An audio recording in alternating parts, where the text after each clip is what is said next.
Hello people, this is your channel CATV and इस video में we are going to revise company audit.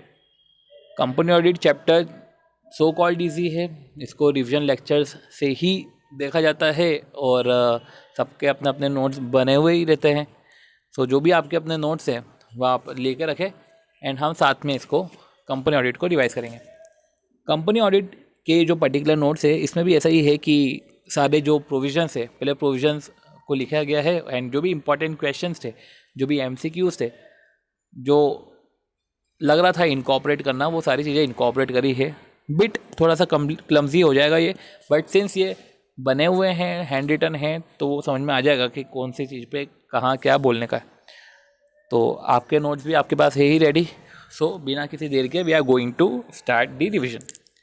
सबसे पहले revise करने से पहले ये एक छोटी सी चीज़ बतानी थी कि एक MCQ था जहाँ पे बोला गया था कि नेशनलाइज बैंक का अपॉइंटमेंट होना है ऑडिटर का।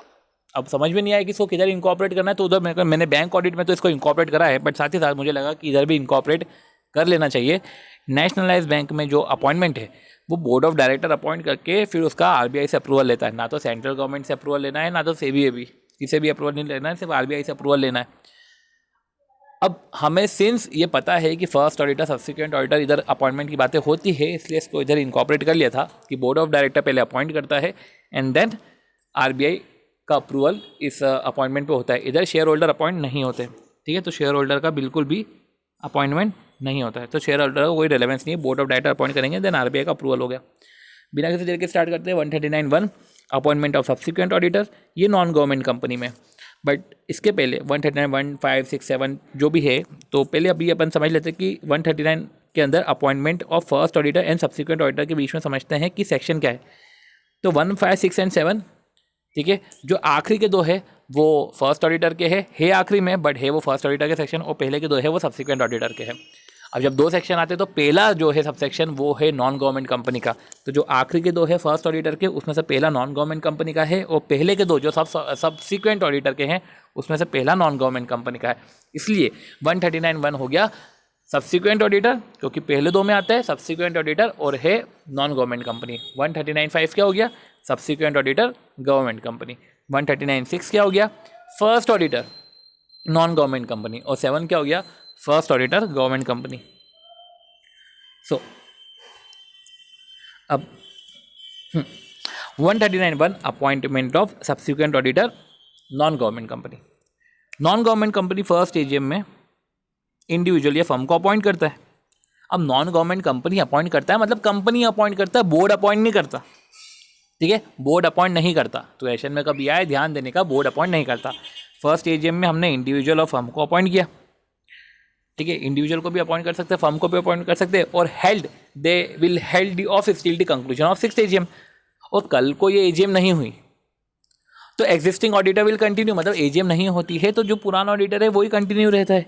Means if no AGM then tenure won't end, tenure चलता रहेगा, ठीक है। तो हमको ये ध्यान रखना पड़ता है।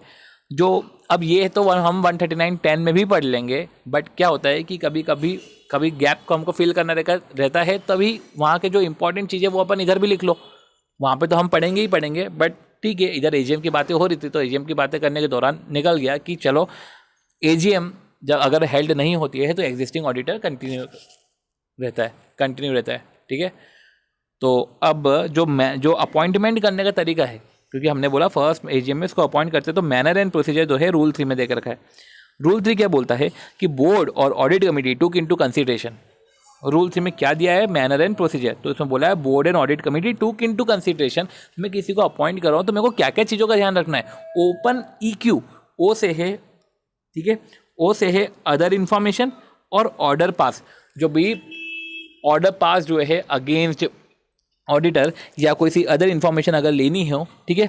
PEN से है पेंडिंग प्रोसीडिंग्स, कोई भी पेंडिंग प्रोसीडिंग्स है अगेंस्ट दी ऑडिटर, वो उसको कंसीडर किया जाता है। फिर E से एक्सपीरियंस क्या है, उसका क्वालिफिकेशन क्या है, तो वो सब चीज़ें। तो बोर्ड ऑफ डायरेक्टर और audit committee took into consideration qualification experience needed as per the size of the company and also must have regard in respect pending proceedings against an order passed, ठीक है। They also may shall ask other information, तो other information भी ले सकते हैं।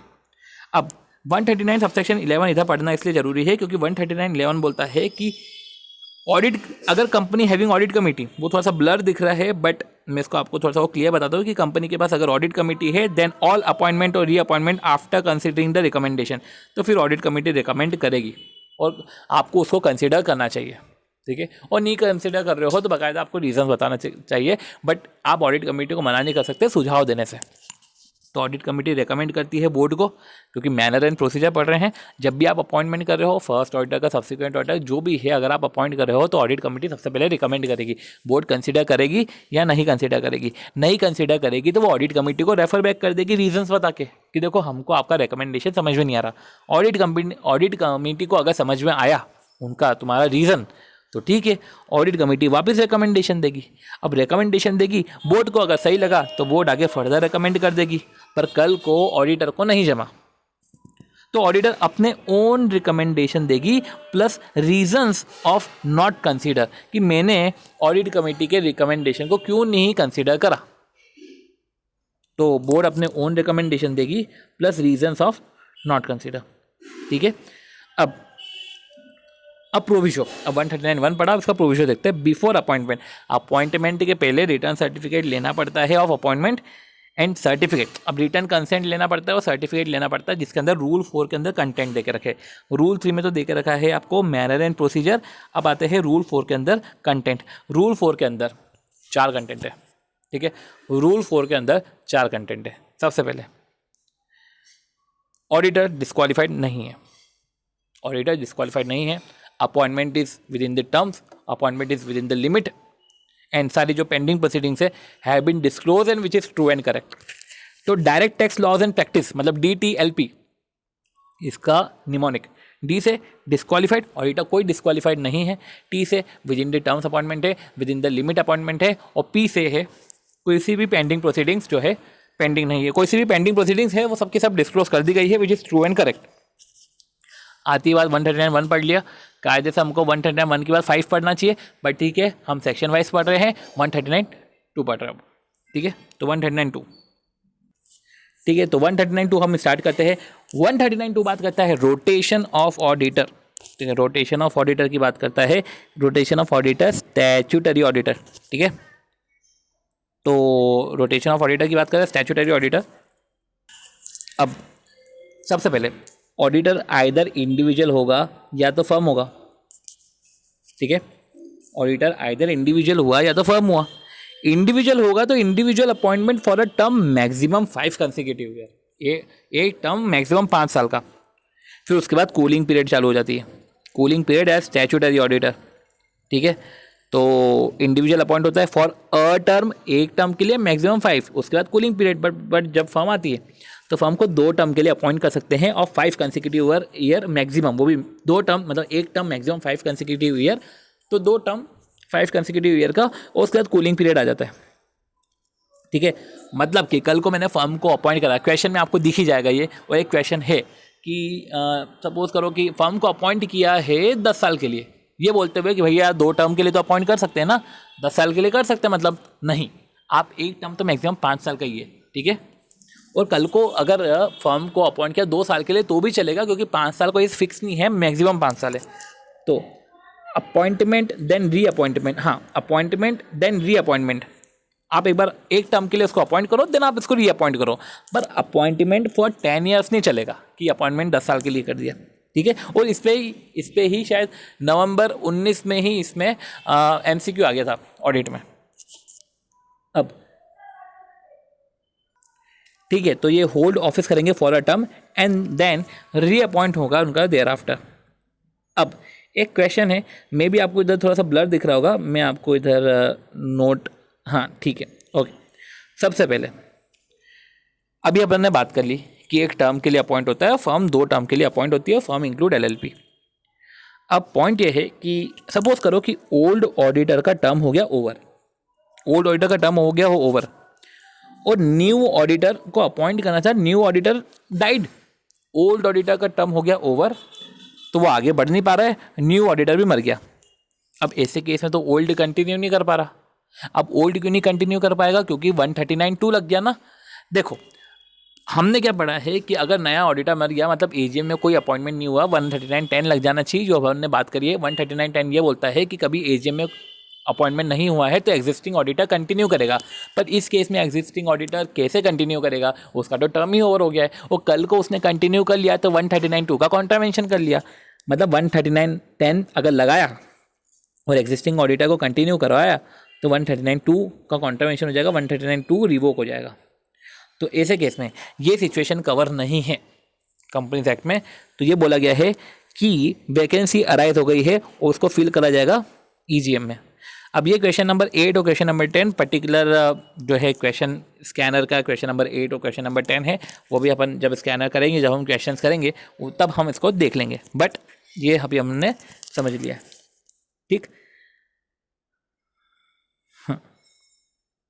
Okay, तो सब start करते हैं। नोट्स आफ्टर टर्म व्हेन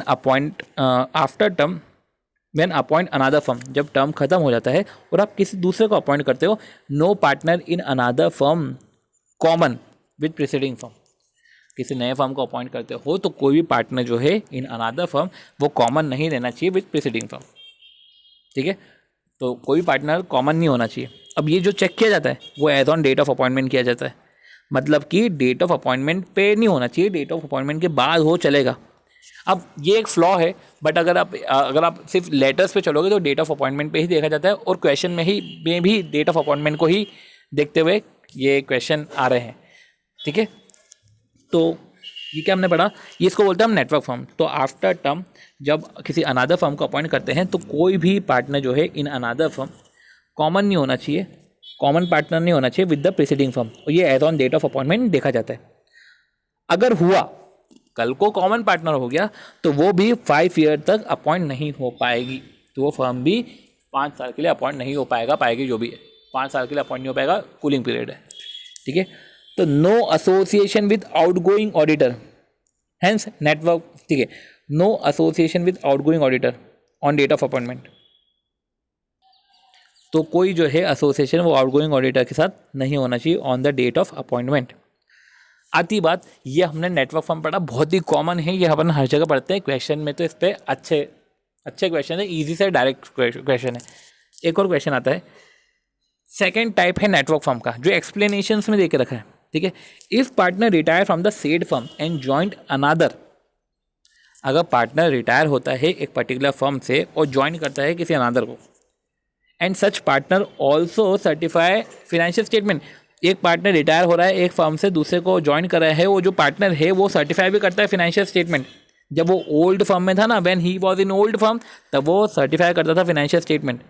वहाँ से रिटायर हुआ और नए फर्म को ज्वाइन किया, ज्वाइन अनादर, ठीक है, देन सच, तो फिर वो जो अनादर फर्म है तो वो भी नेटवर्क फर्म में आ जाएगी और वो भी डिस्क्वालीफाइड हो जाएगी। अब ये नेटवर्क फर्म के बारे में बातचीत करने के बाद, अब सिंस ये एक्सप्लेनेशन ये क्वेश्चन में देख के रखा है, फटाफट इसका रिवीजन करके हम इसका क्वेश्चन देख लेंगे, ठीक है। तो ये करने के बाद अब जो 139(2) है, ये जो भी अपन इतनी सारी बात करी रोटेशन की, ये तो पर ये किसी इसका एप्लीकेबिलिटी क्राइटेरिया है, ठीक है। तो 139(2) जो है वो लिस्टेड कंपनी और अदर प्रिस्क्राइब कंपनी पे लगता है, वो रूल 5 बताता है, मतलब ओपीसी कंपनी स्मॉल कंपनी पे नहीं लगता, लिस्टेड कंपनी या अदर प्रिस्क्राइब कंपनीज में लगता है, ठीक है। अब अदर प्रिस्क्राइब कंपनी मतलब कि अनलिस्टेड, अदर प्रिस्क्राइब कंपनी में पब्लिक कंपनी है और प्राइवेट कंपनी है। पब्लिक कंपनी और प्राइवेट कंपनी का अगर पेड अप कैपिटल देखें तो प्राइवेट कंपनी में पेड अप कैपिटल 50 करोड़ या उससे ज़्यादा, ये जो डॉट है जिस पर डार्क है, मतलब ये 50 करोड़ भी इसमें कवर है और उससे ज़्यादा, 50 करोड़ भी इसमें कवर है उससे ज़्यादा। तो प्राइवेट कंपनी जिसका पेड अप कैपिटल 50 करोड़ या उससे ज़्यादा है, या पब्लिक कंपनी जिसका पेड अप कैपिटल 10 करोड़ या उससे ज़्यादा है। साथ ही साथ पब्लिक बोरिंग फिनेंशियल इंस्टीट्यूशन से, बैंक से, पब्लिक डिपॉजिट जो आप ले रहे हो, डिबेंचर होल्डर नहीं कवर है, वो अगर 50 करोड़ से ज़्यादा है तो ऐसे केस में 139(2) उन पर एप्लीकेबल होता है। और 139(2) बोलता है कि इंडिविजुअल को एक टर्म से ज़्यादा अपॉइंट नहीं कर सकते, फर्म को 2 टर्म से ज़्यादा अपॉइंट नहीं कर सकते, ठीक है। तो अदर प्रिस्क्राइब कंपनी रूल 5 में देकर रखा था। रूल 3 हमने पढ़ा मैनर एंड प्रोसीजर। रूल 4 अगर हमने पढ़ लिया है कि वो ऑडिट सर्टिफिकेट के जो कंटेंट है, direct tax laws and practice, and then rule 5 है जो भी अपन पढ़ रहे हैं अदर प्रिस्क्राइब कंपनीज में, कि इंडिविजुअल एक से ज़्यादा टर्म के लिए अपॉइंट नहीं हो सकती, फर्म 2 से ज़्यादा टर्म के लिए अपॉइंट नहीं हो सकती।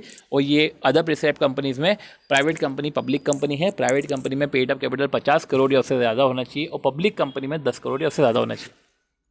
साथ ही साथ पब्लिक हो या प्राइवेट हो, बोरोइंग 50 करोड़ या उससे ज़्यादा होना चाहिए, तब जाके एप्लीकेबल होता है।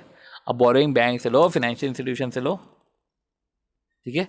और पब्लिक डिपॉजिट पर इसमें डिवेंचर्स कवर नहीं है। आई होप सो आपको समझ में आ रहा होगा। स्टार्टिंग में थोड़ा सा धीरे चलेगा बट एंड में इसका एक फ्लुएंसी बन जाएगी तो बहुत ईजीली तरीके से हो जाएगा। बाकी तो यूट्यूब पे ऑप्शन है ही कि आप इंटू 1.5 करके 2 करके, वो आपका ऑप्शन है, आप अपने अकॉर्डिंग इसको देख सकते हैं। अब 139(2) won't prejudice the right of company to remove auditor. 139(2) कोई प्रिजुडाइज नहीं क्रिएट कर रहा है, बोल रहा है तुम्हारे राइट को हम अफेक्ट नहीं कर रहे, तुमको अगर तुमको रिमूव करना है तो तुम रिमूव करो, right of company to remove auditor, तुमको प्रिजुडाइज नहीं कर रहे, तुमको रिमूव करना है करो। Right of auditor to resign itself, तुमको रिजाइन करना है तो रिजाइन करो, कोई दिक्कत हो ना, हम कौन सा मना कर रहे हैं। अब आता है रूल 6 मैनर ऑफ रोटेशन। तो मैनर ऑफ रोटेशन का भी same procedure between audit committee and board. तो सेम प्रोसीजर है मैनर ऑफ रोटेशन में भी कि किसी को रोटेट करना है, कैसे क्या रोटेट करना है, किसको अपॉइंट करना है, ठीक है। If appointment of joint auditor then ensure date दोनों का कंप्लीशन 10 ईयर सेम ईयर में ना हो। अब इस पर क्वेश्चन था, अगर अपॉइंटमेंट कर रहे हो जॉइंट ऑडिटर का तो ये इंश्योर करो कि दोनों का कंप्लीशन ऑफ 10 ईयर, उनका 10 ईयर कंप्लीशन ना सेम ईयर में ना हो, तो आप ऐसा जॉइंट ऑडिटर अपॉइंट करो। फिर 1567 की बात आती है। 15 जो है हमारा सब्सिक्वेंट ऑडिटर है, 67 हमारा जो है वो फर्स्ट ऑडिटर है, 6 जो नॉन गवर्नमेंट कंपनी का, उधर 15 में 1 जो है नॉन गवर्नमेंट कंपनी का है। आती है बात 139(6) की जो फर्स्ट ऑडिटर का है। फर्स्ट ऑडिटर क्या है नॉन गवर्नमेंट कंपनी में, नॉन गवर्नमेंट कंपनी में फर्स्ट ऑडिटर को तो बोर्ड अपॉइंट करता है within 30 days of registration, और अगर बोर्ड फेल हो जाता है तो इन्फॉर्म करेंगे मेंबर को, मेंबर अपॉइंट करेगा, ठीक है। और member came only when board fail, तो इन्फॉर्म टू मेंबर, और मेंबर तभी आएगा जब बोर्ड फेल होगा। ये इसलिए मैं बोल रहा हूँ कि कल को मेंबर के पास डायरेक्ट नहीं जा सकते, मेंबर डायरेक्टली अपॉइंट नहीं कर सकती, मेंबर तो तभी अपॉइंट करेगी जब बोर्ड फेल होगा। तो board of director will appoint with 30 days of registration, and if board fail to appoint तो वो मेंबर को इन्फॉर्म करेगी, एंड देन मेंबर आएगा पिक्चर में, एंड मेंबर उसको अपॉइंट करेगा within 90 days at EGM, ठीक है। तो board of director will appoint बोला है मैंने, मतलब कि कल को क्वेश्चन में ऐसा लिखा हुआ जाए कि डायरेक्टर ने हिमसेल्फ अपॉइंट कर दिया, मैनेजिंग डायरेक्टर हिमसेल्फ अपॉइंट, तो ये गलत है। डायरेक्टर हिमसेल्फ अपॉइंट नहीं कर सकता, डायरेक्टर नॉट हिमसेल्फ अपॉइंट, इस पर क्वेश्चन है, आपको दिख जाएगा। कलेक्टिव डायरेक्टर अपॉइंट करते हैं, कलेक्टिव डायरेक्टर एक बोर्ड है, वो बोर्ड अपॉइंट करती है। फिर आता है 1567, तो ठीक है 139(5) है सब्सिक्वेंट ऑडिटर।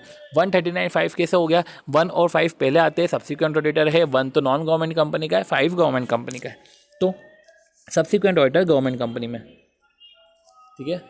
तो गवर्नमेंट कंपनी जो है वो सब्सिक्वेंट ऑडिटर को कैसे अपॉइंट करती है, तो इसमें गवर्नमेंट कंपनी अपॉइंट नहीं करती। देखो सब्सिक्वेंट ऑडिटर जो है नॉन गवर्नमेंट कंपनी में कंपनी अपॉइंट करती है, पर इधर गवर्नमेंट कंपनी अपॉइंट नहीं करती, इधर कैग अपॉइंट करती है, ना तो बोर्ड ऑफ डायरेक्टर अपॉइंट करता है, इधर कैग अपॉइंट करती है फाइनेंशियल ईयर कमेंसमेंट के 180 दिन के अंदर, और till the conclusion of next AGM। इसका कंक्लूजन 6th AGM नहीं, नेक्स्ट AGM है। 139(7) 1567 गवर्नमेंट कंपनी का फर्स्ट ऑडिटर उधर बोर्ड ऑफ डायरेक्टर अपॉइंट करता है, फिर मेंबर अपॉइंट करता है, ठीक है। अगर बोर्ड फेल हुआ तो इधर ऐसा है कि कैग अपॉइंट करेगा within 60 days of registration, CAG अगर फेल हुआ तो बोर्ड अपॉइंट करेगा within 30 days of registration, within 30 days, and अगर बोर्ड फेल हो गया then member will appoint within 60 days. तो 60 30 60 उधर है 30 एंड 90, मेंबर बड़े लोग हैं उनको 90 डेज़ का टाइम है, 30 90 और 60 30 60। तो आप समझ सकते हो कि 30 90 है नॉन गवर्नमेंट कंपनी में 120 दिन है, वो इधर 150 दिन है, ऐसा करते हुए भी आप इसको समझ सकते हो। तो 60 30 60 है, इधर 3 लोग आ जाते हैं, गवर्नमेंट कंपनी में कैग तो आ ही जाता है, तो 60 30 60 और उधर 30 90। अब ये आता है पूरा का पूरा समरी क्या होती है कि फर्स्ट ऑडिटर की जो बात है वो 6 और 7 में देके रखिए, ठीक है। 1567 6 7 आखिरी में आता है, फर्स्ट ऑडिटर है, उसमें 6 नॉन गवर्नमेंट कंपनी है और 7 गवर्नमेंट कंपनी है। तो अभी अपन 7 देखते हैं, देखो चलो 6 देखते हैं। 6 में रजिस्ट्रेशन के फर्स्ट ऑडिटर रजिस्ट्रेशन के 30 दिन के अंदर बोर्ड ऑफ डायरेक्टर अपॉइंट करता है, फिर बोर्ड ऑफ डायरेक्टर फेल हो जाता है तो मेंबर अपॉइंट करता है EGM में। 7 की बात करें तो रजिस्ट्रेशन के 60 दिन के अंदर कैग अपॉइंट करता है, कैग फेल हो जाता है तो 30 दिन के अंदर बोर्ड अपॉइंट करता है, बोर्ड फेल हो गया तो 60 दिन के अंदर मेंबर अपॉइंट करता है। फिर आती है सब्सिक्वेंट ऑडिटर की बात। अब सब्सिक्वेंट ऑडिटर में 1 और 5, ठीक है, 1/5। ठीक है, तो अभी अपन अपना जो 1 है वो नॉन गवर्नमेंट कंपनी का है, 5 गवर्नमेंट कंपनी का है। तो 1 जो है उसमें कंपनी के मेंबर अपॉइंट करते हैं फर्स्ट एजीएम में till conclusion of 6th AGM, और 5 में सेंट्रल कैग अपॉइंट करती है, ना तो सेंट्रल गवर्नमेंट ना तो board of director CAG appoint करती है फिनेंशियल ईयर के कमेंसमेंट के 180 दिन में, और इसका कंक्लूजन होता है टिल द नेक्स्ट एजीएम। अब वैकेंसी की बात आती है, वैकेंसी भी मैंने इधर लिख दिया है, अभी अपन वैकेंसी को आगे पढ़ेंगे। तो वैकेंसी में ऐसा है कि जब वैकेंसी क्रिएट हुई तो बोर्ड ऑफ डायरेक्टर 30 दिन में अपॉइंट करता है, एंड देन अगर रेजिग्नेशन वाला केस है तो मेंबर उसको 3 महीने में अप्रूव करती है। और जो ये ऑडिटर है इसका जो टेन्योर होता है टिल नेक्स्ट एजीएम होता है। रही बात आती है जब गवर्नमेंट कंपनी की, तो कैग अपॉइंट करता है 30 दिन में, एंड बोर्ड ऑफ डायरेक्टर जो है 30 दिन में उसको अपॉइंट करता है अगर कैग फेल हुई तो। ठीक है, तो कैग अपॉइंट करता है 30 दिन में, फिर बोर्ड ऑफ डायरेक्टर उसको 30 दिन में अपॉइंट करता है। तो इस तरीके से हमने कैजुअल वैकेंसी को करा, को समझा। ठीक है ना, अब अपन कैजुअल वैकेंसी पढ़ रहे हैं। मैंने आपको क्या बोला, कैग अपॉइंट करता है, फिर बोर्ड ऑफ, अगर फेल हो जाता है कैग तो बोर्ड ऑफ डायरेक्टर इसको अपॉइंट करता है। क्या बोला है कैजुअल वैकेंसी में 139(8) casual vacancy. Casual vacancy in case of non government company, non government company में कैजुअल वैकेंसी में क्या करना रहेगा, बोर्ड ऑफ डायरेक्टर फिल करेगा 30 डेज में। अगर रेजिग्नेशन का केस है देन बोर्ड ऑफ डायरेक्टर तो अपॉइंट कर देगा, बट मेंबर का अप्रूवल लगेगा। Board of director will fill, board of director will appoint, but need approval of member in 3 months in general meeting, in 3 months in general meeting from recommendation. ठीक है, रही बात आती है गवर्नमेंट कंपनी की, तो CAG will fill in 30 days, पर इधर अप्रूवल की बात नहीं कर रहे। कैग अगर फेल हो गया है तो board of director next 30 days में अपॉइंट करेगा। अब पॉइंट ये है कि कैजुअल वैकेंसी पे एक क्वेश्चन आया था कि फर्म डिसॉल्व हो गई due to difference in Anil and Mukesh. अब डिफरेंस हो गया अनिल और मुकेश में, तो एक तरीके से कैजुअल वैकेंसी अराइज हो गई ना, क्योंकि फर्म ही डिसॉल्व हो रही है। फर्म डिसॉल्व हो रही है, ये कैजुअल वैकेंसी का सिम्टम है। कैजुअल वैकेंसी के लिए हमको पहले समझना होगा कि एक वैलिड अपॉइंटमेंट होना चाहिए, फिर उसके बाद कैजुअल वैकेंसी होता है। ऐसे तो कैजुअल वैकेंसी होने सरा। ठीक है, अब कैजुअल वैकेंसी की जो भी हम बात करें, इसका जो टेन्योर होता है वो टिल द नेक्स्ट एजीएम होता है। मतलब क्वेश्चन में आया था एक बार, Anil and Mukesh appoint for 1 year tenure. Casual vacancy में किसी ऑडिटर को 1 साल के लिए अपॉइंट किया, तो भैया ये नहीं है। कैजुअल वैकेंसी में किसी ऑडिटर को अपॉइंट किया 1 साल के लिए ना, कैजुअल वैकेंसी में फिक्स है। क्या फिक्स है? फिक्स है कि भैया नेक्स्ट एजीएम तक उसका टेन्योर रहता है। ये क्या आपने अपॉइंट कर दिया 1 साल तक, तो इसलिए 1 साल वाला फैक्टर इधर नहीं आएगा। रही बात आती है कैजुअल वैकेंसी की, एक क्वेश्चन था कि vacancy is created but first there must be valid appointment. Vacancy तो क्रिएट होगी पर उसके पहले वैलिड अपॉइंटमेंट होना चाहिए एजीएम में, एंड और बाकायदा वो अपॉइंटमेंट वैलिड होना चाहिए। Appointment should be accepted by auditor. कल को ऑडिटर ने डिक्लाइन करा और दूसरे को अपॉइंट कर रहे हैं, ऑडिटर ने डिक्लाइन कर दिया कि मेरे को नहीं चाहिए अपॉइंटमेंट, और दूसरे को अपॉइंट कर रहे हैं, तो ऐसे केस में बोर्ड थोड़ी ना अपॉइंट करेगा, क्योंकि कैजुअल वैकेंसी ही नहीं है। तो ऐसे केस में बोर्ड नहीं अपॉइंट करेगा, मेंबर अपॉइंट करेगा, क्योंकि कैजुअल वैकेंसी तो तब होती है जब अपॉइंटमेंट हो चुका है और उसके बाद जाना हो रहा है, तो बोर्ड अपॉइंट करेगा। जब सामने वाले ने अपॉइंटमेंट ही इवन एक्सेप्ट ही नहीं किया ऑडिटर ने, ठीक है, डिक्लाइन करा है, तो ऐसे केस में ये कैजुअल वैकेंसी तो नहीं है। ये कैजुअल वैकेंसी तो बिल्कुल भी नहीं है, क्योंकि डिक्लाइन ही कर दिया ऑडिटर ने, तो कैजुअल वैकेंसी नहीं है, वैलिड अपॉइंटमेंट नहीं है। और सिंस कैजुअल वैकेंसी नहीं है तो किसी दूसरे को अपॉइंट कर रहे हो तो बोर्ड अपॉइंट नहीं कर सकता, फिर तो मेंबर ही अपॉइंट करेगा। तो इस तरीके के क्वेश्चन थे, वो क्वेश्चन अभी अपन देख लेंगे। फिर बात आती है 139(9) की। 139(9) क्या बोलता है? Reappointment of auditor. Reappointment of auditor means, अब अपॉइंटमेंट ऑडिटर का रीअपॉइंटमेंट कब हो सकता है? ऑडिटर का रीअपॉइंटमेंट हो सकता है ये ऑडिटर का रीअपॉइंटमेंट कब हो सकता है? राइट, समझने वाली बात है। रीअपॉइंटमेंट कब हो सकता है? जब फर्म का एक टर्म ओवर हो गया है और सेकंड टर्म बचा है तो उसको रीअपॉइंट करे। फर्म पे अप्लीकेबल है, फर्म का सेकंड टर्म पे अप्लीकेबल होगा ये, ठीक है। तो if auditor is not disqualified, अगर ऑडिटर डिस्क्वालीफाइड नहीं है, पहले मैं इसको पॉजिटिव लैंग्वेज में बोलूँगा, फिर इसको मैं नेगेटिव लैंग्वेज में बोलूँगा। अगर ऑडिटर डिस्क्वालीफाइड नहीं है and even not share unwillingness, auditor disqualified नहीं है और उसने अपनी अनविलिंगनेस को भी शेयर नहीं करा है। इवन नॉट शेयर अनविलिंगनेस मतलब कि उसने ऐसा नहीं बताया कि मैं एग्री नहीं करता, अपनी उसकी इच्छा नहीं है, उसकी इच्छा नहीं है ऐसा उसने बताया नहीं, तो मतलब वो तो मान लेंगे ना इच्छा है। उसने ना तो डिस्क्वालिफिकेशन है, ठीक है, ना तो वो डिस्क्वालिफाइड है, ना तो उसने अनविलिंगनेस को शेयर करा है। साथ ही साथ on the counterpart company ने भी स्पेशल रिजोल्यूशन पास नहीं करा to appoint any other auditor. देखो, वो डिस्क्वालिफाइड नहीं है, ना तो उसने अनविलिंगनेस शो करी, ना तो इधर कंपनी ने स्पेशल रिजोल्यूशन पास किया टू अपॉइंट अनदर ऑडिटर, या तो स्पेशल रिजोल्यूशन ऐसा पास नहीं किया कि इसको अपॉइंट नहीं करेंगे, जो ये रीअपॉइंटमेंट हो रहा है ना, इसको अपॉइंट नहीं करेंगे पर दूसरे को अपॉइंट करेंगे। ना तो ऐसा रिजोल्यूशन पास हुआ है, ना तो किसी दूसरे ऑडिटर को अपॉइंटमेंट के रिस्पेक्ट में रिजोल्यूशन पास हुआ है। तो ऐसे केस में, ठीक है, रीअपॉइंटमेंट होता है। Reappointment is at AGM and so if no reappointment at AGM, अगर रीअपॉइंटमेंट नहीं हुआ ना एजीएम में, तो existing auditor will continue to be an auditor. अब इसको नेगेटिव फॉर्म में बोलते हैं कि डिस्क्वालिफिकेशन हुआ या उसने अनविलिंगनेस शेयर करी, डिस्क्वालिफिकेशन है अगर अनविलिंगनेस शेयर कर दी, या तो स्पेशल रिजोल्यूशन पास हो गया to appoint any other auditor, या स्पेशल रिजोल्यूशन पास हुआ कि इसको अपॉइंट नहीं करेंगे, तो ऐसे केस में रीअपॉइंटमेंट उसका नहीं होगा। उसके उल्टे केस में रीअपॉइंटमेंट हो जाएगा, एजीएम में रीअपॉइंटमेंट होगा, ठीक है। और existing auditor to be continue अगर एजीएम में रीअपॉइंटमेंट नहीं हुआ तो। ये 139 हो गया, 139(9).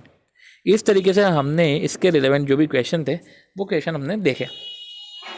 अब ADT 1, ADT 2 और ADT 3 क्या बोला है कि बोर्ड कंपनी इन्फॉर्म करती है ऑडिटर को, रजिस्ट्रार को 15 दिन के अंदर, कि जो भी अपन ने अपॉइंटमेंट की बात करी है ना, कंपनी इन्फॉर्म करती है ऑडिटर को, रजिस्ट्रार को ADT 1 में 15 दिन के अंदर, अपॉइंटमेंट के 15 दिन के अंदर करती है। ADT 2 में बोर्ड सेंट्रल गवर्नमेंट को अप्लाई करता है for removal. Okay, board resolution के बाद सेंट्रल गवर्नमेंट को अप्लाई किया जाता है रिमूवल के लिए, अभी अपन पढ़ेंगे। और ADT 3 रेजिग्नेशन स्टेटमेंट, अच्छा ऑडिटर रिमूव हो रहा है तो वो ADT 3 में देगा।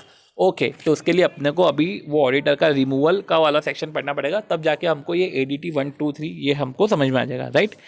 तो removal before expiry of term, removal term के पहले, ठीक है, एक्सपायरी अभी टर्म ही खत्म नहीं हुआ फिर भी उसको रिमूव कर रहे हैं, तो ठीक है। 2 step to be follow by company, 2 step है, एक तो सेंट्रल गवर्नमेंट का अप्रूवल और स्पेशल रिजोल्यूशन कंपनी में। तो सेंट्रल गवर्नमेंट के अप्रूवल के लिए सबसे पहले बोर्ड रिजोल्यूशन पास कराओ, रिजोल्यूशन पास होने के 30 दिन के अंदर एप्लीकेशन दो सेंट्रल गवर्नमेंट को ADT 2 में, सेंट्रल गवर्नमेंट अप्रूव करेगा कि भैया हाँ इसको तो तू रिमूव कर। तो फिर जैसे ही रिसिप्ट हुआ अप्रूवल का, फिर 60 डेज के अंदर स्पेशल रिजोल्यूशन जनरल मीटिंग में पास होगा। 3/4 vote in favour of the 3/4 vote in favour of vote cast again, और 3/4 वोट फेवर में है, ठीक है, तो वो स्पेशल रिजोल्यूशन है, ठीक है। तो वोट कास्टिंग जो फेवर में है वो 3/4 है, एज वोट कास्ट अगेंस्ट। तो ये देखा अपन ने, ठीक है। और ये प्रेजेंट एंड वोटिंग का देखते हैं। और अपॉर्चुनिटी ऑफ बीइंग हर्ड तो दी जाएगी बिफोर रिमूवल, तो अपॉर्चुनिटी ऑफ बीइंग हर्ड तो बाकायदा दी जाएगी। तो हमने क्या समझा कि भैया रिमूवल होता है तो 2 स्टेप फॉलो करनी पड़ती है, और अप्रूवल लेंगे सेंट्रल गवर्नमेंट का, सेंट्रल गवर्नमेंट ने अप्रूवल दिया, 30 दिन में हम एप्लीकेशन देंगे सेंट्रल गवर्नमेंट को ADT 2 में, सेंट्रल गवर्नमेंट ने अप्रूवल दिया, फिर 60 दिन के अंदर स्पेशल रिजोल्यूशन पास होगा, ठीक है, अपॉर्चुनिटी ऑफ बीइंग हर्ड दी जाएगी। अब रही बात हुई कि ये तो रिमूवल हो गया, कंपनी ने धक्के मार कर निकाला, और फिर ऑडिटर, और उसके बाद आता है कि 140 सबसेक्शन 2 कि भैया ऑडिटर खुद ही रिज़ाइन कर रहा है, ऑडिटर ने बोला नहीं करना, भाड़ में जाओ, रिज़ाइन कर दिया उसने। तो ऑडिटर का रेजिग्नेशन है तो 30 दिन के अंदर कंपनी को बताएगा, ठीक है, और 30 दिन के अंदर रजिस्ट्रार को बताएगा, और ADT 3 में बताएगा, बाकायदा स्टेटमेंट देगा, रीजंस और अदर फैक्ट की क्यों रिज़ाइन कर रहा हूँ। और गवर्नमेंट केस में, इसमें इंपॉर्टेंट है, इसमें मैंने गड़बड़ करी थी और इस पर MCQ भी आया था, इसको अंडररेटेड मत समझ लेना, इस पर MCQ आया था।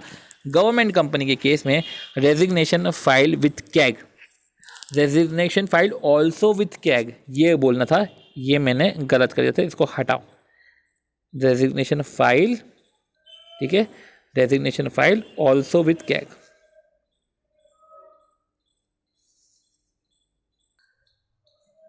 जो ये एडिट कर दिया है कि गवर्नमेंट कंपनी के केस में जो है रेजिग्नेशन जो फाइल होता है वो ऑल्सो विथ कैग को भी दिया जाता है, तो मतलब कंपनी को तो दिया ही जाता है, रजिस्ट्रार को दिया जाता है, कैग को भी दिया जाता है। अब 140 सबसेक्शन 4 पढ़ते हैं रिमूवल का, याद रखना, इनसे MCQ आया था। बट हाँ चलो, रेजिग्नेशन का तुमने अगर कंप्लायंस नहीं करा, 140 सबसेक्शन 3 का कंप्लायंस नहीं करा, तो मिनिमम जो है पेनल्टी वो 50,000 या रेम्यूनरेशन ऑफ ऑडिटर। आपको एक MCQ मिलेगा जहाँ पे हो उसका रेम्यूनरेशन 40,000 पर मंथ था, तो मिनिमम रेम्यूनरेशन उस केस में 50,000 नहीं होगा, 40,000 हो जाएगा, क्योंकि मिनिमम रेम्यूनरेशन 50,000 या remuneration of auditor which ever is lower, और वो जाता है 5 लाख तक, मैक्सिमम 5 लाख, और कंटिन्यूइंग फेलियर पे 500 पर डे तो लगेगी पेनल्टी। तो इस तरीके से ये पेनल्टी है। आती है बात 140 सबसेक्शन 4 की। 140 सबसेक्शन 4 बोलता है प्रोसीजर ऑफ रिमूवल। रिमूवल की प्रोसीजर क्या है, ठीक है। तो रिमूवल की प्रोसीजर, ठीक है, तभी हम समझते हैं कि रिमूवल की प्रोसीजर क्या है। 140 सबसेक्शन 4 प्रोसीजर फॉर रिमूवल। अब मैं रिमूव कर रहा हूँ, किसी पर्सन को रिमूव कर रहा हूँ। सबसे पहले ये उस पे एप्लीकेबल होता है, ये उन रिटायरिंग ऑडिटर पे एप्लीकेबल होता है जो एलिजिबल है फॉर रीअपॉइंटमेंट, बट हम उसको रिमूव कर रहे हैं। मतलब कि ये वो रिटायरिंग ऑडिटर है जो एलिजिबल है, हु इज़ एलिजिबल, बट इसको हम रिमूव कर रहे हैं। तो रिमूव करने का तरीका होता है, ठीक है, non reappointment of retiring auditor. Retiring auditor in the sense क्या, देखो रिटायर हो रहा है, एक टर्म के लिए अपॉइंट किया था, वो रिटायर हो रहा है, अब वो रिटायर हो रहा है, सेफ फर्म वो रिटायर हो रहा है, अब रिटायर हो रहा है तो उसको अब रीअपॉइंट करने का है ना। तो जब उसको रीअपॉइंट करने का है तो उसको हम रीअपॉइंट नहीं कर रहे हैं, तो non reappointment of retiring auditor ये भी रिमूवल होता है, ठीक है। ये कैसे मैं बोल सकता हूँ, ये कैसे अपन ये डिराइव कर रहे हैं। एक क्वेश्चन आया था जॉइंट ऑडिटर वाला, पहले टेन्योर में जॉइंट ऑडिटर अपॉइंटेड थे, ठीक है। सपोज करो A और B जॉइंट ऑडिटर है, अपॉइंट हुए थे, अगले बार में सिर्फ B को ही अपॉइंट किया। अब सिंस B को ही अपॉइंट किया, इसका मतलब ये है कि A को अपॉइंट नहीं किया, मतलब non reappointment of retiring auditor. अब non reappointment of retiring auditor, तो ऐसे केस में जो है इसको हम रिमूवल में मान लेंगे, ठीक। तो कहीं भी देखो ऑडिटर की जगह कहीं भी मैंने डायरेक्टर बोल दिया हो तो उसको ऑडिटर मान लेना, क्योंकि ऑडिटर ही बोलने का था। जहाँ भी डायरेक्टर होगा स्पेसिफिक मैं डायरेक्टर बोल दूंगा, बट अब मैं अवेयर होऊंगा इनफैक्ट कि मैं ऑडिटर ही बोलूँ। खैर, तो अब प्रोसीजर फॉर रिमूवल का प्रोसीजर क्या है। Step 1, requirement of special notice, ठीक है। तो इन जनरल मीटिंग जहाँ रिमूवल के लिए स्पेशल रिजोल्यूशन होगा, वहाँ स्पेशल नोटिस भी इशू करना पड़ेगा। अभी हमने पढ़ा ना कि स्पेशल रिजोल्यूशन लगता है किसी को रिमूव करने के लिए, बोर्ड रिजोल्यूशन पास होता है, और जो भी है 30 दिन में हम सेंट्रल गवर्नमेंट को एप्लीकेशन देते हैं, सामने से अप्रूवल आता है, और फिर 60 दिन के अंदर जो है स्पेशल रिजोल्यूशन पास होता है जनरल मीटिंग में। अब यही है प्रोसीजर फॉर रिमूवल। बोल रहे हैं कि जो वो मीटिंग जहाँ पे स्पेशल रिजोल्यूशन होगा, स्पेशल नोटिस भी इशू होगा, ठीक है। और स्पेशल रिजोल्यूशन काय का होता है, स्पेशल रिजोल्यूशन काय का होता है, वो स्पेशल रिजोल्यूशन होता है फॉर नॉन अपॉइंटमेंट। ओके, सो फिर स्टेटिंग स्पेशल नोटिस में स्पेशल नोटिस भी इशू करना होगा। स्टेटिंग स्पेशल नोटिस में क्या स्टेट होगा, सबसे पहले appointment of auditor. Special notice में स्टेट होगा अपॉइंटमेंट ऑफ ऑडिटर, कि हम इस ऑडिटर को अपॉइंट कर रहे हैं, और या तो ये बोल दो non reappointment of retiring auditor, कि हम रिटायरिंग ऑडिटर को रीअपॉइंट नहीं कर रहे। ये वो रिटायरिंग ऑडिटर है जब टेन्योर रिमेनिंग है, ठीक है, जब एक टर्म आपकी रिमेनिंग है, तो अपॉइंटमेंट करो किसी दूसरे का, या non reappointment of retiring auditor. ये हो गया रिमूवल। अब स्पेशल नोटिस, हाँ स्टेप 2 क्या है, ये तो हो गया हमारा, क्योंकि स्पेशल नोटिस में ये सब कंटेंट होने चाहिए। अब ये जो स्पेशल नोटिस है वो 3 मंथ, एटलीस्ट 3 मंथ, पर 14 दिन के पहले नहीं होना चाहिए। मतलब कि मैक्स टू मैक्स 3 महीने पहले दे दो, 3 महीने से 14 दिन, ठीक है। तो 3 महीने से 14 दिन पहले तक आप इसको दे सकते हो, ठीक है। और ये कौन देता है, 1% of member holding 1% of total voting power, और मेंबर जिसका paid up capital more than equal to 5 lakh है, विच एवर इज लोअर, तो उतने मेंबर्स जो है स्पेशल नोटिस देते कंपनी को। कंपनी बाकायदा कॉपी रिटायरिंग ऑडिटर को देते, वो रिटायरिंग ऑडिटर जो एलिजिबल है फॉर रीअपॉइंटमेंट, अब उसको हम रिमूव कर रहे हैं, ठीक है। तो रिटायरिंग ऑडिटर अपना रिप्रेजेंटेशन देता है ऑन टाइम, एंड देन फिर नोटिस जाता है। कंपनी फिर नोटिस देती है containing the fact of the representation, की रिप्रेजेंटेशन की फैक्ट है, और ये जो है कंटेंशन ऑफ मैटर और कंटेंशन ऑफ मेंबर, जो भी मेंबर का कंटेंशन है, जो भी रिप्रेजेंटेशन में बोला जा रहा है, एक्सप्रेसली नोटिस में दिया जाता है, और ये 7 डेज बिफोर दिया जाता है, एटलीस्ट 7 डेज बिफोर दिया जाता है नोटिस ऑफ मीटिंग। अब if representation receive too late, अगर रिप्रेजेंटेशन लेट रिसीव हुआ है तो representation won't sent but read out at meeting, तो उसको इसमें उसको मीटिंग में रीड आउट करना पड़ेगा। पर if right of representation abuse by the auditor, अगर राइट ऑफ रिप्रेजेंटेशन सामने वाले ने रिप्रेजेंटेशन दिया पर इसको अब्यूज करा ऑडिटर ने, और if tribunal is satisfied on an application of company agreed person, सामने वाले ने रिप्रेजेंटेशन दिया कंपनी या एग्रीड पर्सन तो हो गई है, एग्रीड हो गई है, उसने एप्लीकेशन दी ट्रिब्यूनल को, ट्रिब्यूनल सेटिस्फाई हो रहा है कि आपने रिप्रेजेंटेशन को अब्यूज करा है, तो ऐसे केस में तो उसको रीड आउट भी नहीं किया जाएगा, वॉन्ट रीड आउट। और हमने जो बात करी कि रिप्रेजेंटेशन को एजीएम में कंसीडर किया जाएगा, रिप्रेजेंटेशन को नोटिस में भी दिया जाता है और एजीएम में भी कंसीडर किया जाता है, ये करा है कि नहीं करा है या आप मिनट बुक से चेक कर सकते हो। अब इधर मैंने लिखा है क्लॉज 8 और 9 अपॉइंटमेंट ऑफ ऑडिटर के केस में कि आपको स्पेशल नोटिस, मतलब कि आप किसी को रिमूव कर रहे हो, तो वही बात है कि जब नए को अपॉइंट करोगे तो मतलब किसी पुराने को आप रिमूव करोगे, तो ऐसे केस में आपको देखना पड़ेगा कि सामने वाले ने, कंपनी ने रिमूवल के सेक्शंस को प्रॉपर्ली कंप्लाई करा है कि नहीं करा है। और फिर और क्लॉज 8 तो यही बोलता है कम्युनिकेशन टू प्रीवियस ऑडिटर, तो रजिस्टर पोस्ट एक्नॉलेजमेंट ड्यू से आपको कम्युनिकेट भी करना पड़ता है। तो ऐसे केस में क्लॉज 8 और 9 आपको फॉलो करना पड़ेगा और आपको ये सब देखना पड़ेगा कि प्रॉपर रिमूवल हो रहा है कि नहीं हो रहा है। वो कल को आपने नहीं देखा है तो आप गिल्टी हो जाओगे। ठीक है, ये बात हो गई। फिर अब आती है बात 140 subsection 5 direction for change of auditor. Direction for change of auditor, अब इधर ऑडिटर चेंज करने की बात करें, रिमूवल की बात नहीं करे, चेंज करने की बात करें, तो ट्रिब्यूनल ना सुओ मोटो भी चेंज कर सकता है। ट्रायंगल मीन्स चेंज, तो ट्रिब्यूनल सुओ मोटो भी चेंज कर सकता है ऑडिटर। ठीक है, तो ट्रिब्यूनल सुओ मोटो चेंज कर सकता है auditor, company auditor, if reason to believe that auditor act in a fraudulent manner.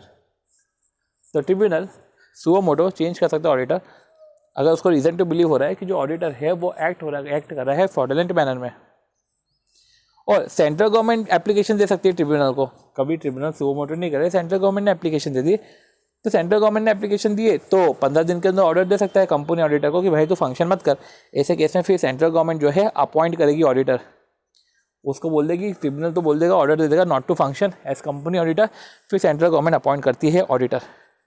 अब कंसिक्वेंस क्या है, देखो दोनों केस में सेंट्रल गवर्नमेंट ने एप्लीकेशन दी ना तो भी ट्रिब्यूनल को तो रीज़न टू बिलीव क्रिएट करना पड़ेगा, रीज़न टू बिलीव क्रिएट करना पड़ेगा कि ऑडिटर जो है वो एक्ट कर रहे हैं फ्रॉडुलेंट मैनर में। अब इस ऑर्डर का कंसिक्वेंस क्या है, इस ऑर्डर का ये कंसिक्वेंस है कि सामने वाला डिस्क्वालीफाइड हो जाएगा।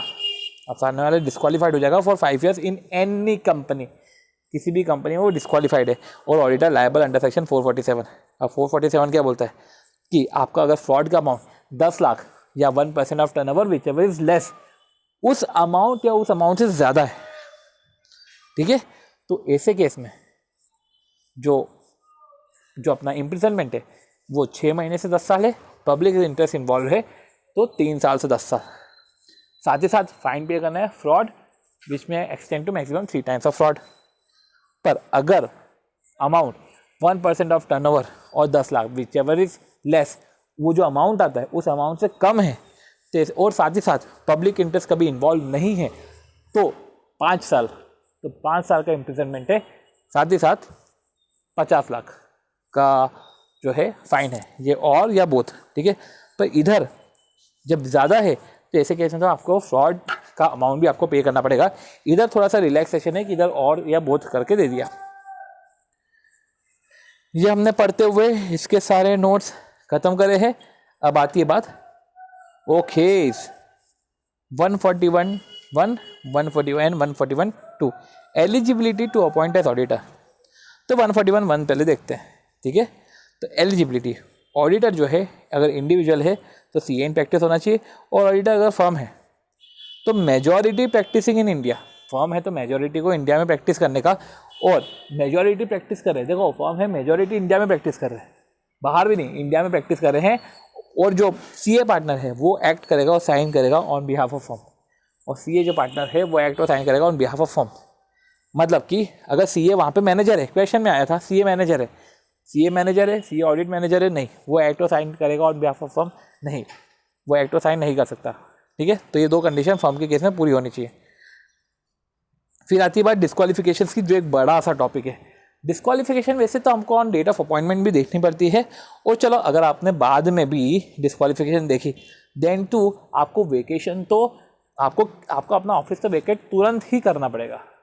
बट हाँ, एक सिचुएशन है कि जब रिलेटेड पार्टी जो है कंपनी के अंदर face value of securities 1 lakh से ज़्यादा होल्ड करती ना, तो उस केस में इमीडिएट वेकेट नहीं होता, उसमें उनको 60 दिन का टाइम दिया जाता है कि भाई 60 दिन में ठीक करो।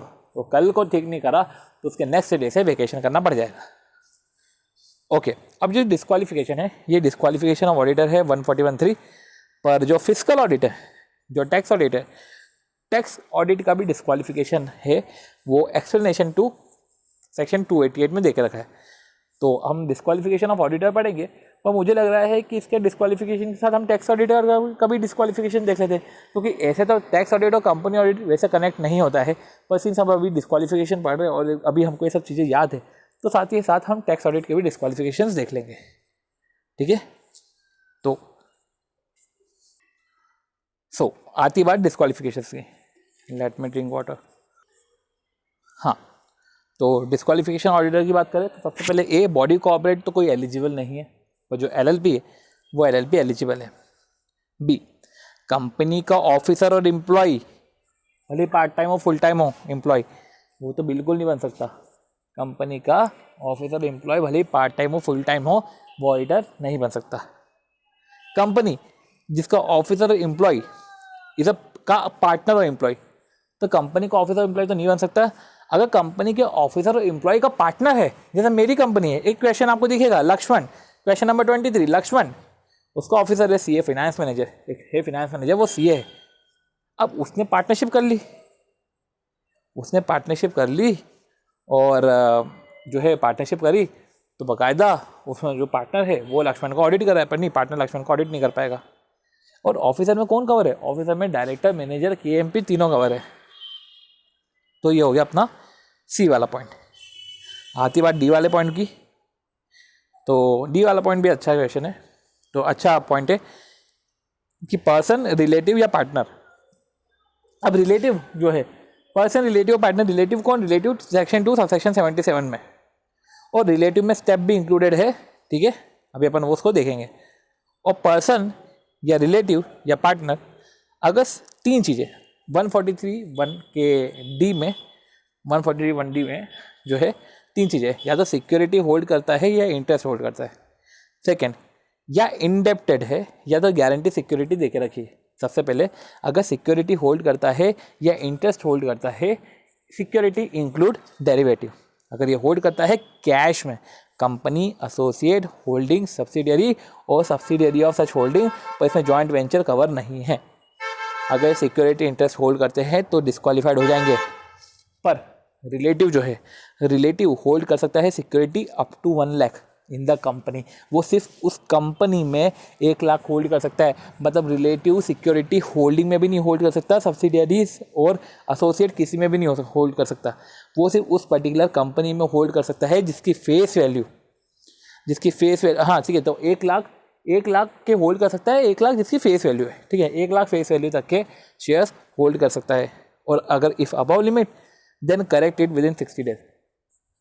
अगर लिमिट के ऊपर है तो जो है उसकी लिमिट को करेक्ट करो 60 दिन के अंदर। ठीक है, और अगर 60 दिन के अंदर करेक्ट नहीं हुई तो वो डिस्क्वालीफाइड हो जाएगा।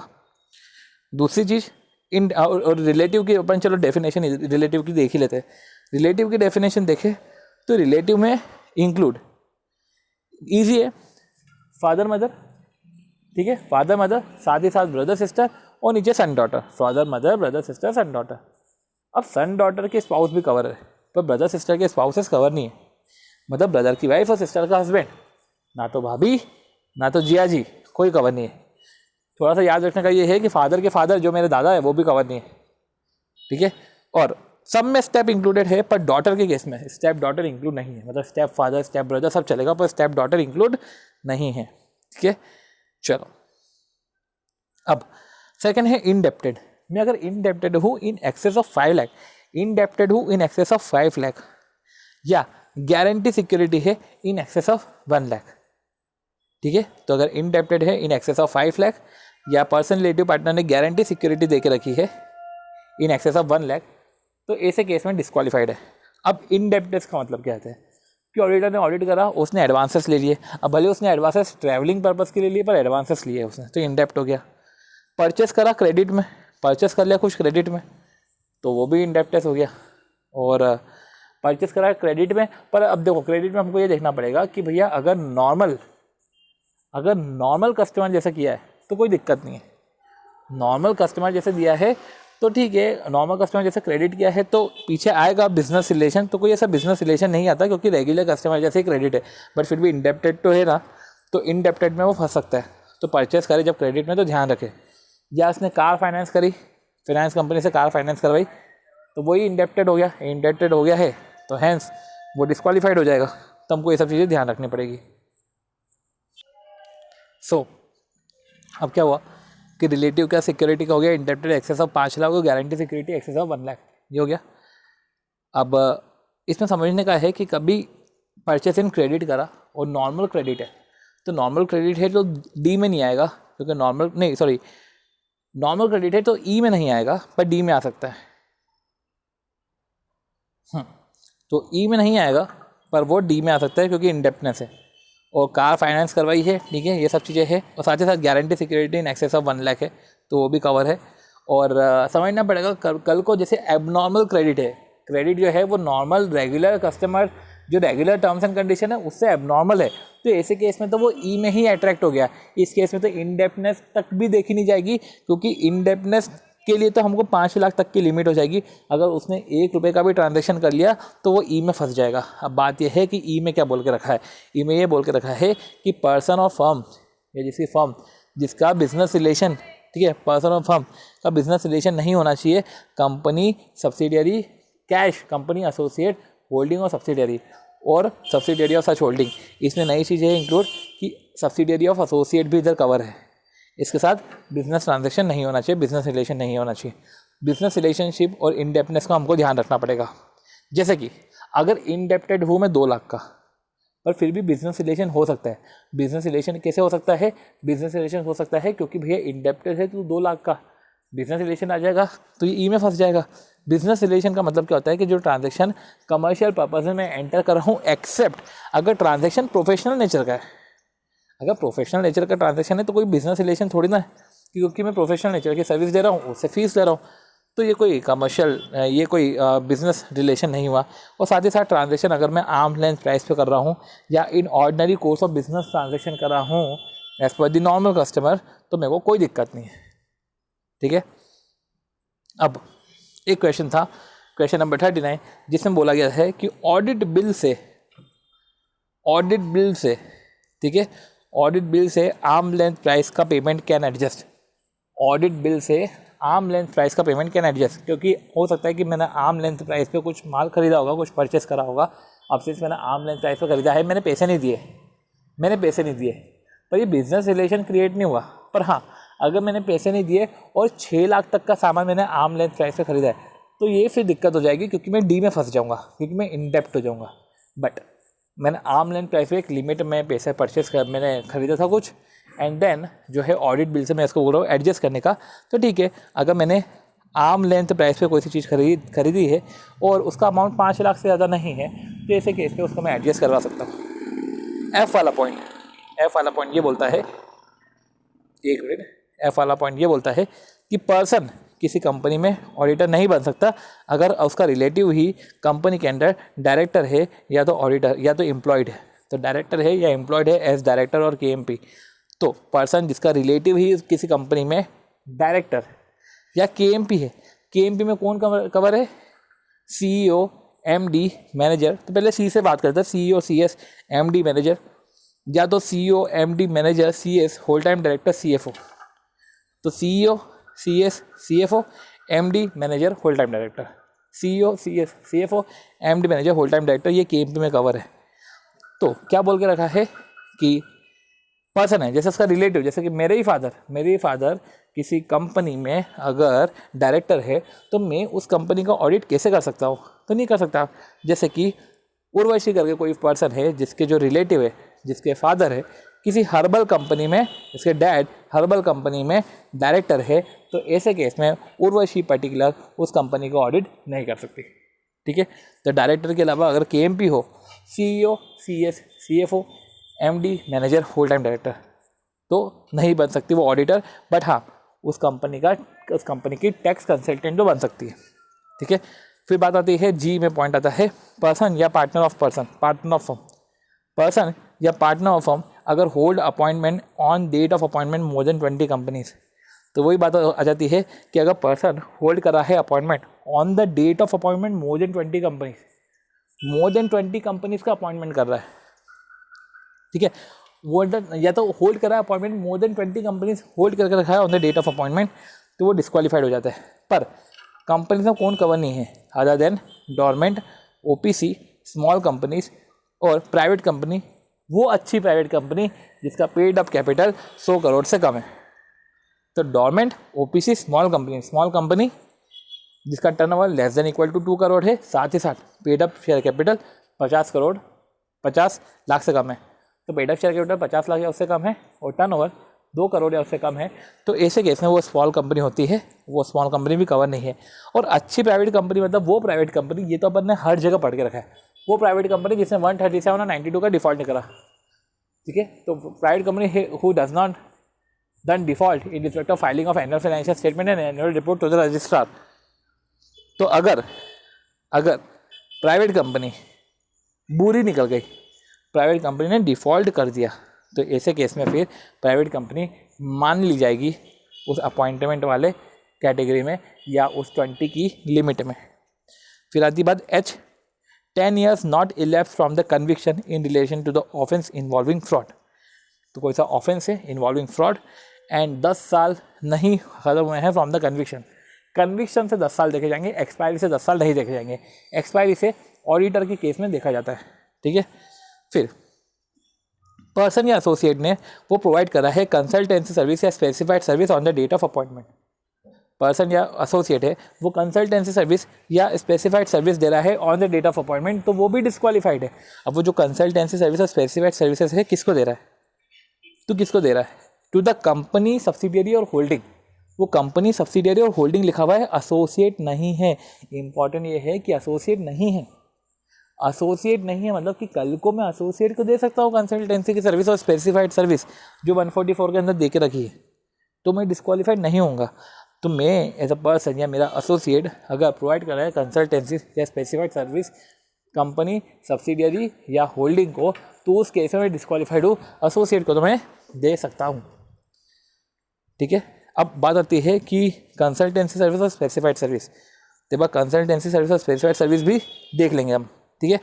और ठीक है, 141 सबसेक्शन 4 बोलता है कि अपॉइंटमेंट अगर हुआ है और डिस्क्वालिफिकेशन अट्रैक्ट हो गया है तो ऑफिस को वेकेट हो जाएगा, एंड सिंस ऑफिस वेकेट हो जाएगा तो वही कैजुअल वैकेंसी अराइज हो जाएगी, ठीक है।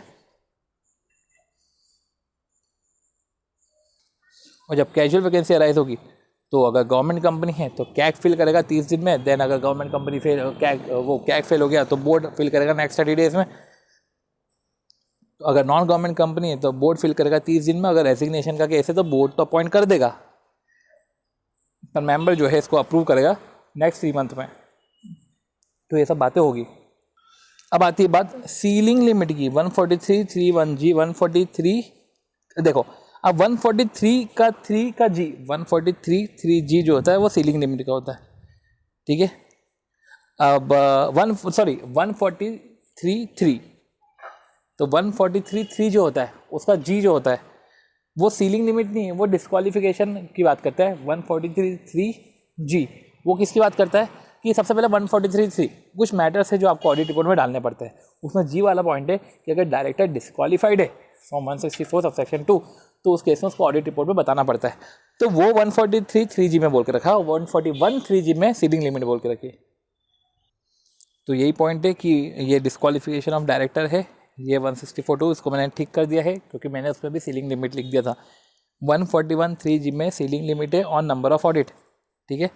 और अब एक क्वेश्चन है, अब ये क्वेश्चन है जो मुझे भी क्लियर करना है, वो मैं आपको टाइम पे बता ही दूंगा कि 1 पर्सन क्या, अगर 1 पर्सन डिस्क्वालीफाइड होती है फर्म में तो क्या, ठीक है, तो क्या फर्म भी डिस्क्वालीफाइड हो जाती है? 1 पर्सन डिस्क्वालीफाइड तो क्या फर्म डिस्क्वालीफाइड होती है? बट मैं बोलना चाह रहा हूँ कि सीलिंग लिमिट में डिस्क्वालीफाइड नहीं होती है। तो 1 पर्सन डिस्क्वालीफाइड तो फर्म डिस्क्वालीफाइड नहीं होगी इन calculation of ceiling limit. Means कि 3 पार्टनर है, 1 पर्सन डिस्क्वालीफाइड हुआ तो बचे हुए 2 पार्टनर के 20-20 की तो लिमिट है, 40 ऑडिट तो हो सकते हैं, ठीक है। अब एक क्वेश्चन था कि पर्सन अगर फुल टाइम एम्प्लॉयमेंट में है किसी कंपनी में, ठीक है, तो वो ऑडिटर नहीं बन सकता, ठीक है। जैसे कि manager in a CA firm, मतलब कि वो फुल टाइम एम्प्लॉयमेंट में है, मैनेजर इन सीए फर्म, और वो ऑडिट भी कर रहा है, तो फिर ऐसे केस में वो ऑडिट नहीं कर सकता, ठीक है ना। Manager in CA firm and audit कर रहा है किसी दूसरी कंपनी का, तो ऑडिट नहीं कर सकता, मतलब फुल टाइम एम्प्लॉयमेंट में अगर पर्सन है तो वो ऑडिट नहीं कर सकता। फिर पर्सन और फर्म ऑडिट नहीं बन सकता, ऑडिटर नहीं, ऑडिट नहीं कर सकता अगर डेट ऑफ अपॉइंटमेंट में जो उसके ऑडिट की लिमिट है या होल्ड कर रहा है appointment in more than the ceiling limit. अब सीलिंग लिमिट क्या है? ऑडिट ऑफ 20 कंपनीज, जिसे हमने डोरमेंट को एक्सक्लूड करा है, ओपीसी स्मॉल को एक्सक्लूड करा है, और प्राइवेट कंपनी जिसका paid up capital less than 100 crore है, और वो अच्छी प्राइवेट कंपनी, ठीक है, जिसने कोई डिफ़ॉल्ट नहीं किया है 137 एंड 92 में। अब limit is auditor specific in cumulation, हाँ, तो लिमिट जो है ऑडिटर स्पेसिफिक है, ठीक है, लिमिट ऑडिटर स्पेसिफिक है, एक ऑडिटर के स्पेसिफिक में है, उसकी इंडिविजुअल कैपेसिटी, उसकी एक इंडिविजुअल कैपेसिटी और उसकी फर्म की कैपेसिटी, जो इंडिविजुअल कैपेसिटी और पार्टनर की कैपेसिटी में जो भी वो ऑडिट कर रहा है, वो दोनों ऑडिट मिला के सीलिंग लिमिट देखी जाती है। एक पर्सन की इंडिविजुअल कैपेसिटी और एक पर्सन की इंडिविजुअल कैपेसिटी, साथ ही साथ पार्टनर की कैपेसिटी, एक पर्सन की इंडिविजुअल कैपेसिटी और पार्टनर की कैपेसिटी दोनों को क्लब करते हैं, फिर ये देखते हैं, फिर ये सीलिंग लिमिट चेक करते हैं, ठीक है, और एक पर्सन की चेक करते हैं, ठीक है, ओके।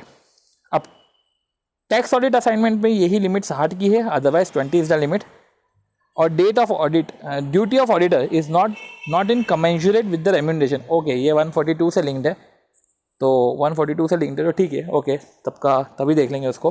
बट अब बात आती है कि जब मुझे टैक्स ऑडिटर का डिस्क्वालिफिकेशन भी आपके साथ शेयर करना है, राइट, तो टैक्स ऑडिटर का डिस्क्वालिफिकेशन भी आपके साथ शेयर करना है। 1 सेकेंड, ओके, सो ये जो है अब स्क्रीन स्प्लिट कर दी है, जहाँ पे ये जो पर्टिकुलर पॉइंट है जहाँ पे हम डिस्क्वालिफिकेशन ऑफ ऑडिटर्स देख रहे थे, राइट, और इधर हम जो है सेक्शन 288 सबसेक्शन 2 में हम बात करेंगे meaning of the term accountant की। तो accountant means a chartered accountant defined under section 2 of the CA Act who hold valid COP। तो अकाउंटेंट का मतलब क्या होता है कि जो COP होल्ड कर रहा है, बट डज नॉट इंक्लूड, इसमें क्या चीज़ें इंक्लूड नहीं है, इन case assessee being a company, person who is not eligible to appoint as an auditor of the said company in accordance with the provisions of 141(3), ठीक है, 141(3) द कंपनीज एक्ट 2013। तो in case assessee being the company, अगर assessee company है and person is not eligible to appoint as auditor of the said company in according with the statutory, in according with the provisions, अगर वो 141(3) के लायक नहीं है, अगर वो 141(3) में नहीं अपॉइंट हो पा रहा है, स्टैट्यूटरी ऑडिटर में डिस्क्वालीफाइड है, तो इधर भी डिस्क्वालीफाइड है, तो in case assessee being a company, ठीक है, तो टैक्स ऑडिटर के डिस्क्वालिफिकेशन कंपनी के रिस्पेक्ट में तो 141(3) वाले ही देंगे, बट टैक्स ऑडिटर तो दूसरी कंपनी का भी, देखो कंपनीज ऑडिट हो रहा है तो कंपनी के बारे में डिस्क्वालिफिकेशन होगी कि अगर ऑडिटर कंपनी को ऑडिट कर रहा है तो डिस्क्वालिफिकेशन, अब उसमें ऑडिटर में टैक्स ऑडिटर भी कवर है। अब in case tax auditor other cases में अगर टैक्स ऑडिटर फर्म का हो तब क्या देखा जाएगा, तो ऐसे केस में हमको थोड़ा सा समझना पड़ेगा। In any other case assessee himself, और in case assessee being a firm या एओपी या एचयूएफ, एनी पार्टनर, असेसी खुद, या अगर फर्म एओपी एचयूएफ हो तो partner of the firm, member of AOP HUF, ठीक है, तो इस केस में अकाउंटेंट में कौन इंक्लूड नहीं है, अकाउंटेंट मीन सीए, ठीक है, hold valid COP, but does not include in case assessee being a company, ठीक है, इन any other case assessee himself, और इन केस द असेसी, ठीक है, तो अदर केसेस में असेसी खुद, और इन केस अदर केसेस में अगर कभी फर्म का चल रहा है तो असेसी खुद, और in case assessee being a firm AOP HUF, क्योंकि सामने वाली फर्म एओपी एचयूएफ भी हो सकती है, तो फर्म के पार्टनर मेंबर जो भी है एओपी एचयूएफ के, वो अकाउंटेंट नहीं बन सकते, अपन बोल सकते हैं कि वो ऑडिटर नहीं बन सकते, क्योंकि अकाउंटेंट की डेफिनेशन इसलिए आ रही है क्योंकि ऑडिट तो अकाउंटेंट द्वारा करवाना चाहिए, audit shall be conducted by an accountant, और अकाउंटेंट में ये सब चीज़ें हैं। अकाउंटेंट मतलब कौन, पर्सन, ठीक है। अकाउंटेंट मीन्स चार्टर्ड अकाउंटेंट जो COP होल्ड कर रहा है। अब COP अगर कंपनी का केस है तो डिस्क्वालिफिकेशन 141(3) वाली अट्रैक्ट है, पर अगर सामने वाली कंपनी के अलावा HUF फर्म है जो भी बात चल रही है तो असेसी खुद या इनके असेसी अगर फर्म AOP HUF है तो वो ऑडिट नहीं कर पाएंगे, तो उसके पार्टनर ऑडिट नहीं कर पाएंगे। In case assessee being a trust और इंस्टीट्यूशन, अगर असेसी तो ट्रस्ट और इंस्टीट्यूशन है तो पर्सन जो रेफर हो रहे हैं ABC और CC में है ऑफ सेक्शन 13 सब सेक्शन 3, तो वो ऑडिट नहीं कर पाएंगे। अगर in case of person other than person refer to in sub clause 1 and 2, अगर पर्सन है अदर देन पर्सन जो 1 and 2 में रेफर्ड है, the person who is competent to verify the return in according with the provisions of 140, in case any person other than the person refer to in 1 और 2, ठीक है, the person who is competent to verify the return under section 139 in accordance with the, ठीक है, in accordance with the provisions of section 140।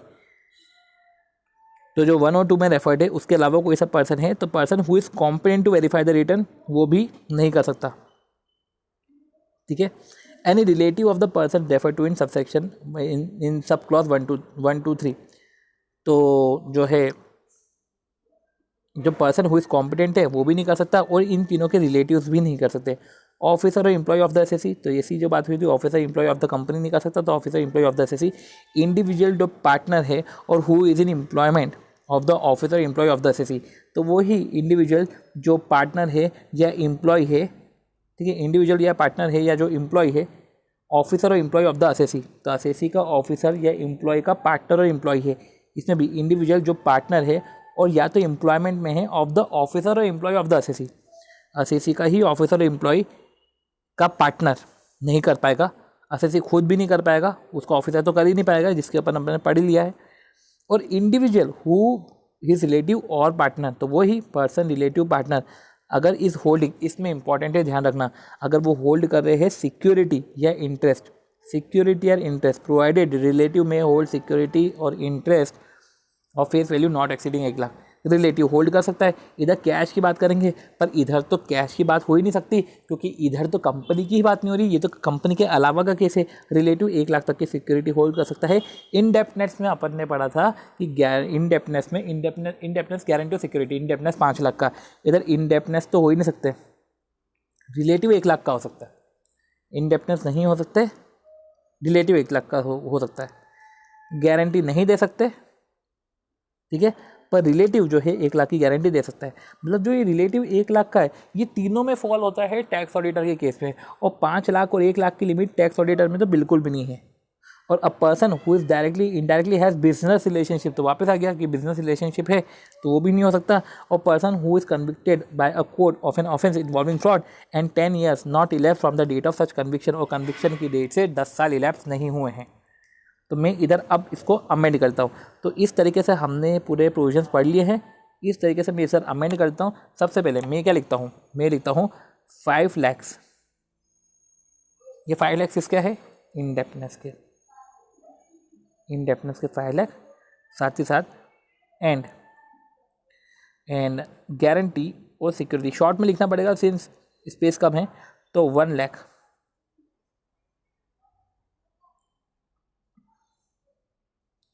NA to tax auditor.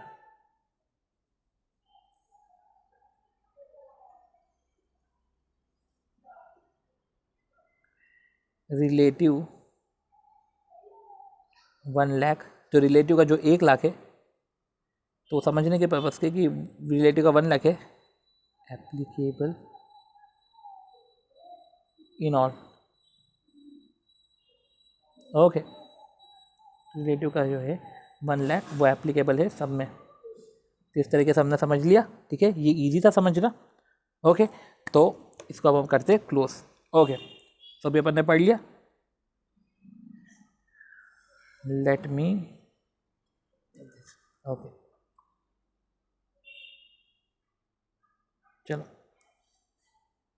अब person का business relationship ये सब हो गया, अपन ने ये तो पढ़ ही लिया था। या तो टैक्स ऑडिटर की भी बात कर ली थी, रेम्यूनरेशन की बात कर लेता हूँ मैं कि ड्यूटी ऑफ ऑडिटर को कम्यूनरेट नहीं कर सकते रेम्यूनरेशन से, ठीक।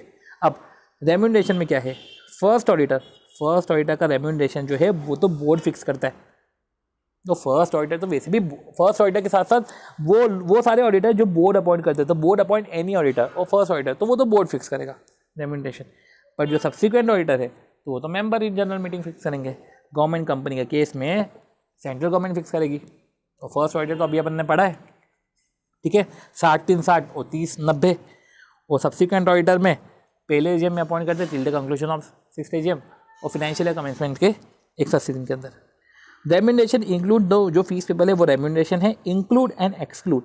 तो इंक्लूड क्या है, रेम्यूनरेशन में क्या इंक्लूड है, expenditure incurred by the auditor, जो एक्सपेंडिचर ऑडिटर इंकर करा है, ट्रैवल एक्सपेंडिचर जो फैसिलिटीज एक्सटेंड करी है ऑडिटर को, होटल फैसिलिटीज, पर अगर अमाउंट हम पे कर रहे हैं फॉर अदर सर्विसेज तो वो इंक्लूड नहीं है।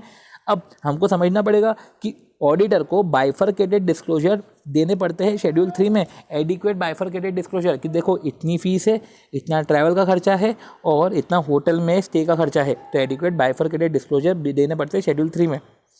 फिर आती है बात 143 की, तो 143 एक बड़ा सबसेक्शन है और इस ये जो बड़ा सबसेक्शन है इसको हम नेक्स्ट वीडियो से स्टार्ट करते हैं। सो आई होप सो कि ये फर्स्ट जो पार्ट है वो आपको कंपनी ऑडिट का रिवीजन का आपको समझ में आया होगा, जिसके अंदर जो भी क्वेश्चन आंसर्स के जो भी वो इंपॉर्टेंट एक्सट्रैक्ट थे, जो इंपॉर्टेंट पॉइंट्स थे, वो इंपॉर्टेंट पॉइंट को सब हमने डिस्कस करा है। एंड देन अब हम इसके नेक्स्ट वीडियो में इसके बचा हुआ पार्ट रिवीजन का ओवर करेंगे। Thank you, have a nice day.